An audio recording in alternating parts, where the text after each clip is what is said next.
Assalamualaikum warahmatullahi wabarakatuh. Perkenalkan, nama saya Livia Latifah. Saya akan melakukan presentasi contoh Pancasila sebagai sumber etika dalam kehidupan sehari-hari.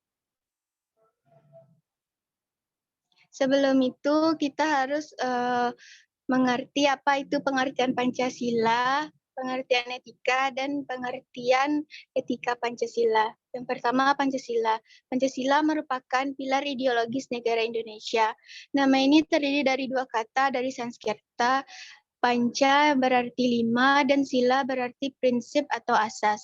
Pancasila merupakan rumusan dan pedoman kehidupan berbangsa dan bernegara bagi seluruh rakyat Indonesia. Pengertian etika.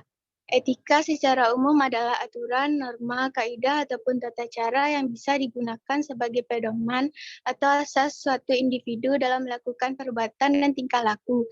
Penerapan norma ini sangat erat kaitannya dengan sifat baik dan buruknya individu di dalam bermasyarakat.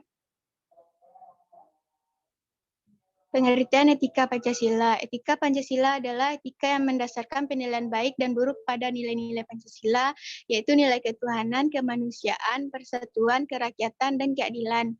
Suatu perbuatan dikatakan baik bukan hanya apabila tidak bertentangan dengan nilai-nilai dalam Pancasila, namun juga sesuai dengan mempertinggi nilai-nilai Pancasila tersebut. Contoh Pancasila sebagai sumber etika dalam kehidupan sehari-hari. Yang pertama pada sila pertama. Sila pertama ini dilambangkan dengan bintang 5 sudut, di mana bintang tunggal dalam lambang ini diartikan sebagai cahaya kerohanian yang dipancarkan Tuhan kepada setiap manusia.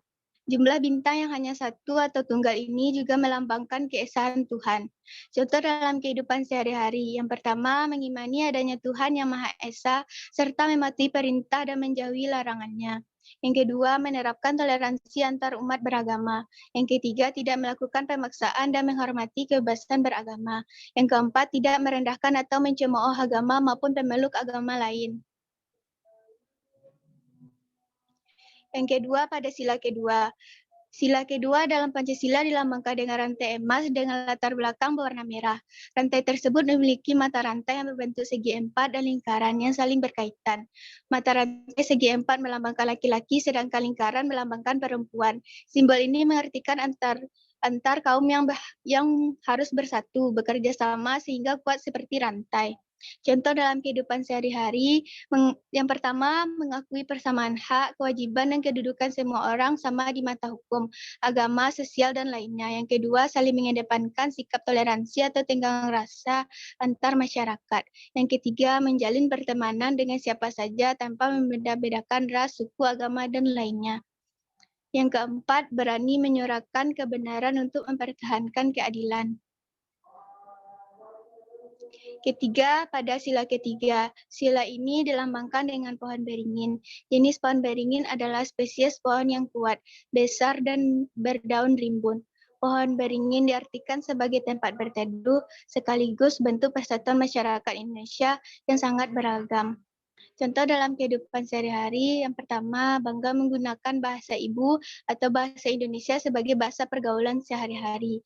Yang kedua, melestarikan budaya Indonesia seperti baju adat, tarian, alat bahasa, alat musik, dan lain-lain dalam kehidupan sehari-hari.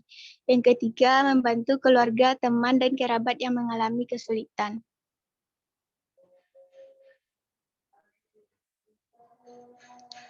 Yang keempat, pada sila keempat, sila ini dilambangkan dengan kepala banteng. Kepala banteng memiliki filosofi sebagai hewan sosial yang suka berkumpul. Berkumpul di sini kemudian diartikan sebagai kegiatan musyawarah antar orang-orang untuk melahirkan suatu keputusan. Pastinya secara adil dan atas keputusan pihak bersama semua pihak. Contoh dalam kehidupan sehari-hari, yang pertama melakukan musyawarah untuk memperoleh keputusan bersama, yang kedua mengedepankan toleransi dan keadilan dalam mengemukakan dan mendengar pendapat dalam musyawarah, yang ketiga keputusan akhir dalam musyawarah harus disetujui oleh semua pihak karena atas keputusan bersama. Yang kelima, pada sila kelima, Terakhir, sila kelima Pancasila dilambangkan dengan padi dan kapas. Hal ini melambangkan kebutuhan dasar setiap manusia, yaitu pangan dan sandang. Contoh dalam kehidupan sehari-hari, yang pertama mengedepankan sikap adil antara sesama manusia, yang kedua melaksanakan kewajiban dan menghormati hak orang lain, yang ketiga kesejahteraan seluruh rakyat Indonesia dikedepankan dibandingkan kemakmuran pribadi atau golongan. Hanya itu presentasi saya. Apabila ada kata-kata yang salah, mohon dimaafkan. Wabillahi taufiq wal hidayah. Assalamualaikum warahmatullahi wabarakatuh.